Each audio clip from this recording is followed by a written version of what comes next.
Ever really stop to think about how all this stuff you use every day, your clothes, your phone, even your food, actually gets to you? It's an incredible journey that crisscrosses the entire planet. So let's dive in and explore this amazing world of global trade.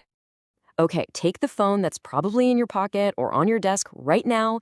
If I asked where it was made, you might say one country, right? But the real story is so much bigger and honestly, a lot more interesting than that. You see, a phone is almost never made in just one place. It's a massive team effort from all over the world. It might be designed on one continent, use raw materials dug up on another, and then get put together on a third. And this whole complex web of steps has a name. It's called a global supply chain, and it's basically the engine that makes global trade run. Now, this global system is pretty amazing when it works, but it's not always smooth sailing. Sometimes countries put up what you could call roadblocks, making it way harder for products to move from one place to another. So, what do these roadblocks actually look like? Well, the official name for one of these roadblocks is a trade barrier. At its core, it's any rule or tax a government puts in place to make it more difficult or more expensive for foreign products to come into their country. It's a way for them to try and protect their own local businesses. The most common kind of trade barrier, the one you'll hear about all the time, is something called a tariff. The easiest way to wrap your head around it is to think of it like an entry fee. When a product arrives from another country, the government slaps a tax on it before it can be sold. And here's a perfect example. Let's say a country wants to help its own farmers. It could put a $10 tariff on every single sack of grain coming in from another country. All of a sudden, that foreign grain costs more, which makes people more likely to buy the local stuff instead. Simple as that. So with all these different countries and all these potential roadblocks, you can probably imagine things could get complicated and messy fast. It's kind of like a giant global game. And every game needs a referee to make sure everyone is playing fair. And that referee, it's called the World Trade Organization, or the WTO for short. And just look at this number. 164 countries are members. That's pretty much the entire planet, all agreeing to follow a common set of rules for how they do business with each other. So the WTO's main job is to keep things flowing smoothly. It provides that one single rule book for everybody. And really importantly, if two countries get into an argument, like if one country thinks another one's tariff is unfair, the WTO steps in to help them work it out peacefully. It stops a small disagreement from turning into a massive trade problem. Now, an organization this big didn't just appear out of thin air. It actually grew out of an older agreement from way back in 1948. Then, in 1995, it was officially rebooted into the WTO that we know today, with its headquarters over in Switzerland. Okay, so on top of the big global rules from the WTO, countries also like to form smaller clubs or teams. They make special deals, usually with their neighbors, to make trading with each other even simpler. These teams, or trading blocs, really come in two main flavors. First, you've got a free trade area. That's where all the member countries agree to get rid of tariffs just for each other. But, and this is the key part, they each get to keep their own separate rules for every other country in the world. Then you've got a customs union. This goes one step further. They also have zero tariffs between themselves, and they all agree to use the exact same set of tariffs for any country outside their club.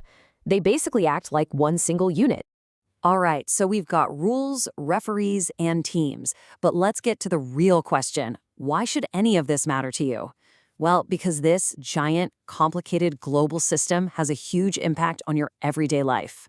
The thing is, when countries trade openly with each other, we all tend to benefit. We get way more choices in the store. All that competition helps keep prices down. It also pushes companies to innovate and make better products. Plus, it lets countries specialize in what they do best, which can create all sorts of new jobs and make the whole world a little more efficient. That all sounds pretty good, right? But it brings up a really, really important question. Does this system of global trade actually work out fairly for every single country, especially for nations that are still developing their economies? On the one hand, the argument is that trade can be an incredibly powerful tool for good.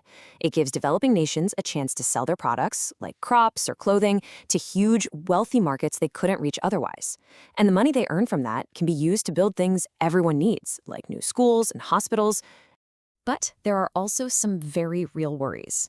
It can be incredibly hard for small, local businesses in a developing country to compete against giant global corporations. And some critics are concerned that workers in poorer countries might be taken advantage of with low pay or poor conditions. So, finding that perfect balance between economic growth and real fairness is a massive challenge. And because of these concerns, the whole conversation is starting to change. Modern trade deals aren't just about lowering taxes anymore. More and more, they're including important rules about protecting the environment and making sure workers are treated with respect. Of course, the world of trade never stands still. It's always changing, especially with new technology popping up all the time. So, what's on the horizon? What's the next big thing? A huge part of the future is what we call digital trade. I mean, think about it. We're not just shipping physical boxes around anymore. We buy and sell things that are completely digital, like software, movies we stream, or music we download. This also includes the unbelievable amount of data that's flowing across borders every single second. That's a kind of trade, too. And this brand new digital world needs a new rulebook. As you can see here, countries and the WTO are trying to figure out some really tough questions. How do we keep online payments secure? How do we protect our personal data when it's zipping around the globe? And how, or even if, should we tax all these digital sales? When you really boil it all down, it comes back to this one powerful idea. Trade is what connects us all. This whole complex system of rules and agreements we've been talking about is what allows our modern, interconnected world to even exist. So, the next time you pick up your phone or put on a shirt, think about the incredible journey it took to get to you. And as our world keeps changing faster and faster, it really makes you wonder, doesn't it? What new rules will we need to invent for the future of trade?